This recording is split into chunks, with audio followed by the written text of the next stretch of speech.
বিয়ের পূর্বে কোনো মেয়ের গায়ে হাত দিবি না ভাই আমার, খবরদার। বিয়ের পূর্বে কোনো মেয়ের সাথে কথা বলবি না, খবরদার। তোর যোগ্যতা নেই ওর সাথে কথা বলার। তুই কে রে? বামন হয়ে চাঁদের দিকে হাত বাড়াবি না। আমার বোনরা চাঁদ। ওয়াল্লাহি যেদিন ইসলামী শাসন আসবে, যেদিন ইমাম মেহেদী আসবে, যেদিন ঈসা আলাইহিস সালাম আবার আসবে, ওনার বন্ধের উপর যারা হাত দেবে উনি হাত কেটে ফেলবে। তুই বামন হয়ে চাঁদের দিকে হাত বাড়াইস না। আমার বোনরা চাঁদ। ইসলাম মেয়েদেরকে চাঁদ বলেছে আর তোকে বামন বলেছে। বেটা তুই বেটা ছেঁড়া খাতায় শুয়ে লাখ টাকার স্বপ্ন দেখিস, বিয়ের আগে মেয়ের গায়ে হাত দিস? তোর সাহস কত? তোর সাহস কত?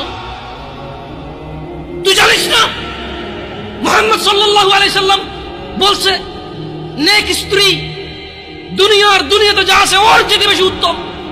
তুই কি করে ওর গায়ে হাত দিস বিয়ের আগে? তোর সেই যোগ্যতা আছে বল? তোকে আল্লাহ জাহান্নামে ফেলবে, তোকে আল্লাহ জ্বলন্ত আগুনে নিক্ষিপ্ত করবে।